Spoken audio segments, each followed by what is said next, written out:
noise of the rushing world. A gentle voice, a story unfurled, wisdom from a distant shore, opening a brand new door.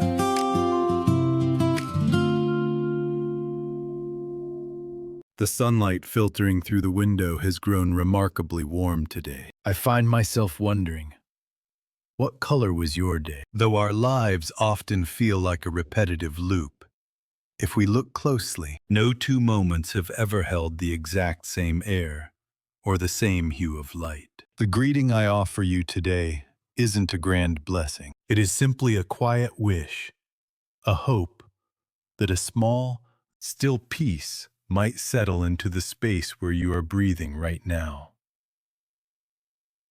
On nights when the mind is too loud for sleep, or on days when the sheer velocity of the world leaves your footsteps heavy, I reach for a specific companion. It is the classic work by the late Korean Sun monk, Byopjung Non-Possession. Byopjung Sunim does not merely instruct us to own nothing. He lived a life of clear fragrance, demonstrating through his own existence how to become free from the unnecessary. First published in April 1976, these essays resonate even more deeply today. Perhaps it's because we are all clutching so many things that we've managed to lose hold of ourselves. This script is not just a reading of words. It is an invitation to find your own punctuation marks in the margins between sentences. The master's prose is sparse yet resilient, like the clear ring of a wind chime in a deep mountain temple, washing away the dust of the heart. Now, let your shoulders drop. Close your eyes if you wish. Let your mind drift like a river alongside my voice. I invite you into the inner garden we so often forget to tend. The first story. The secret of the orchids. I watered my orchids again this morning. They were a gift from 3 years ago, 2 humble pots that sat quietly in my space. In the beginning, my heart was pure. I simply wished for them to bloom. But as time passed, these orchids began to colonize my life. During the rainy season, I worried they would rot. Under the summer sun, I fretted that their leaves would wither. Even when I left my home, I couldn't fully step away.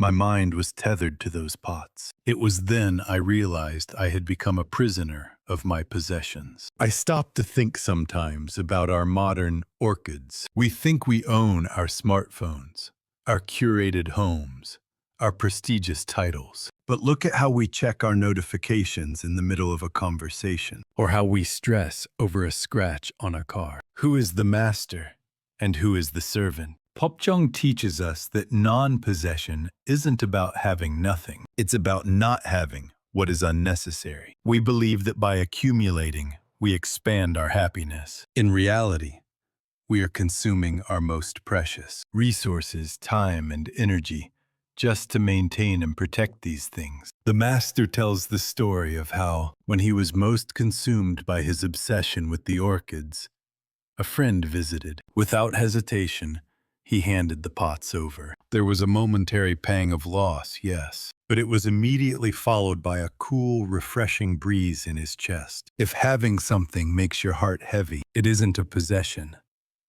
It's a shackle. Greed has no ceiling. If you have one, you want 2. If you have 2, you want 10. But as we fill our rooms, the empty floor of our soul shrinks, and our freedom evaporates. We entered this world with empty hands, yet we spend our lives trying to shoulder an impossible weight. It is a profound paradox only. Those who can let go of everything can truly possess the world. When you detach from the obsession with mine, your soul becomes light enough to fly. What truly enriches us? Is it the things we hold on to just to show others, or the things we keep out of a fear of lack? A truly wealthy person isn't someone who has much, but someone who feels no lack. Choosing clear poverty doesn't mean misery. It means a life where the mind is peaceful, because it isn't cluttered with the debris of desire. History is a record of conquest and accumulation, but in the face of death, we take nothing. Like a cloud that forms and vanishes, our lives are transient. We are merely borrowing these things for a short stay. After giving away the orchids, the master noticed something beautiful. He could finally see the trees on the mountain and the clouds in the sky. His vision, once trapped in a small room, expanded into the infinite. Non-possession is not a hollow concept.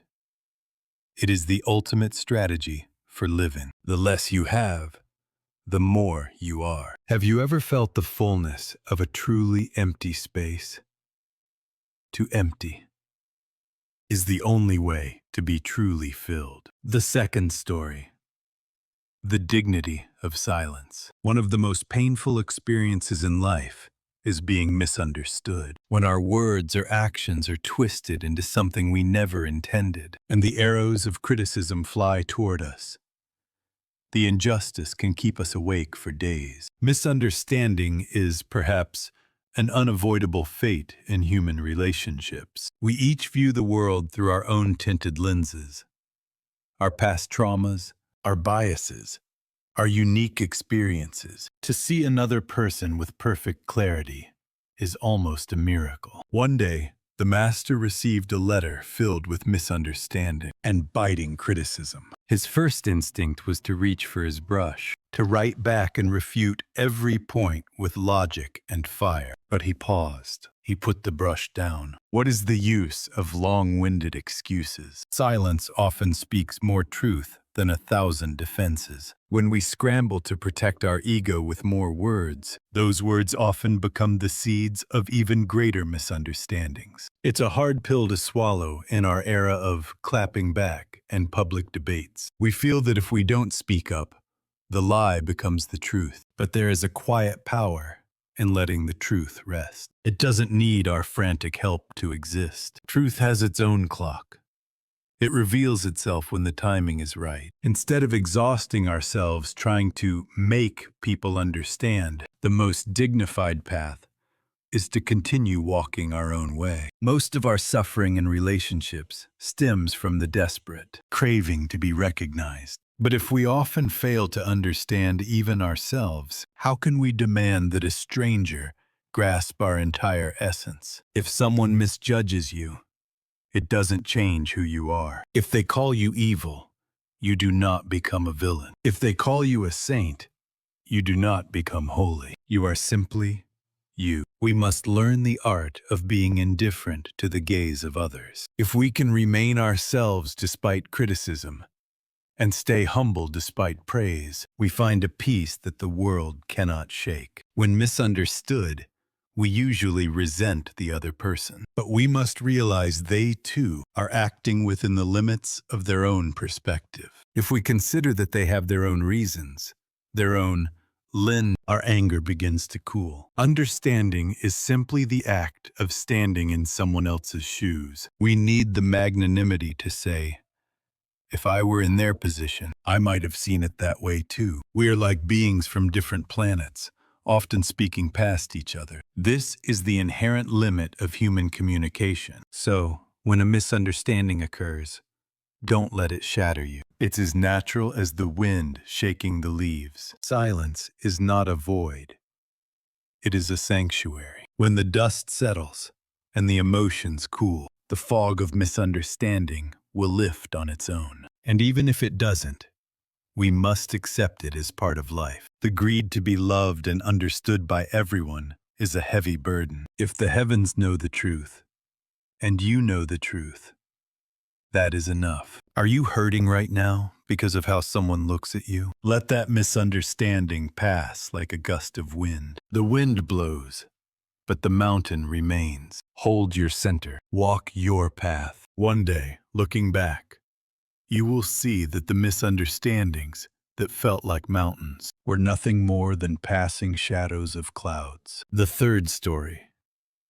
The wisdom of the snow-laden tree. Imagine a mountain blanketed in heavy winter snow. One winter, while staying in the mountains, The master heard the terrifying sound of trees snapping. Great, sturdy trees, ancient and proud, were breaking under the weight of the snow. This is the Solheimok. These branches, which had grown so vigorously toward the sky, could not withstand the gentle, silent accumulation of soft flakes. On the other hand, the slender, supple branches of other trees would simply bend lower and lower as the snow piled up. When the weight became too much, the snow would slide off, thump, and the branch would spring back to its original position, unharmed. These flexible trees never break. Here lies the profound wisdom of yielding. We often think that being rigid and unyielding is a virtue, but in the face of life's storms,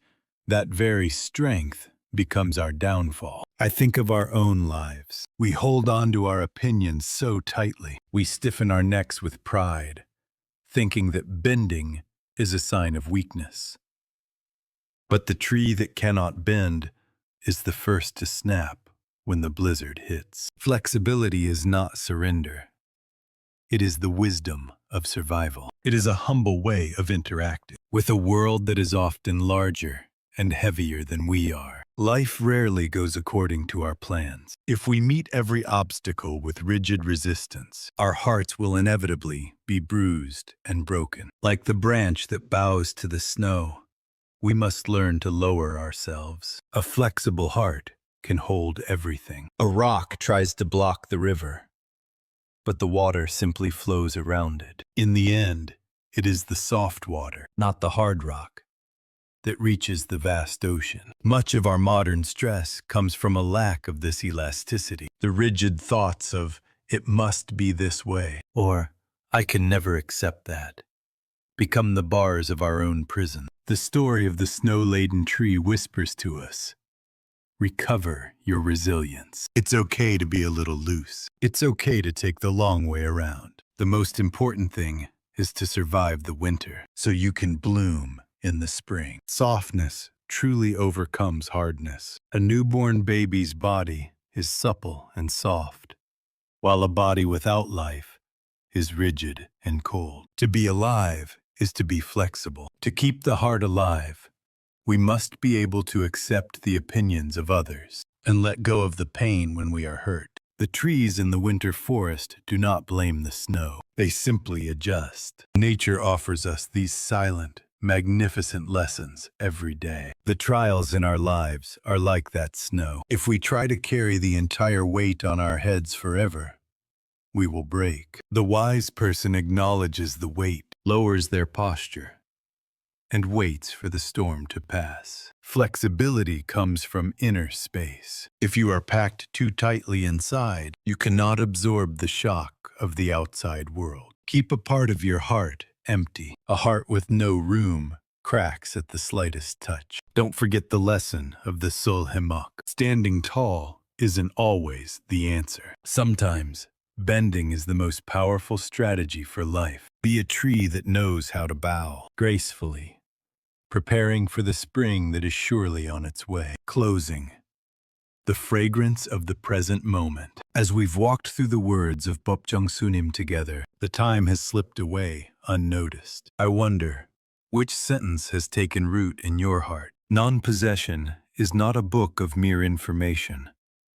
It is a mirror reflecting our own lives. Though the Master has left us, the clear fragrance of his wisdom remains, lighting the way for us. Today, we explored the essence of ownership through the orchids, the dignity of silence through misunderstanding, and the strength of flexibility through the winter trees. All these teachings converge at a single point, living fully in this very moment. It means not being held hostage by the anxieties of tomorrow, nor being shackled by the regrets of yesterday. It is about feeling the warmth of the teacup in your hands right now, and meeting the eyes of the person standing before you. That is the life of non-possession the Master dreamed of. His words transcend time, because the human longing for peace is universal, regardless of nationality or language. I hope this time together has been a cool breeze for your soul. As you prepare for sleep, I hope my voice has been a warm hand, comforting you after a long, tiring day. If there is one line that resonated deeply, hold it close to your chest and let yourself drift into a peaceful sleep. Wherever you are, I sincerely hope your space becomes clear and fragrant, just as the Master wished. Thank you for staying with me for this long journey. May your night be filled with profound peace.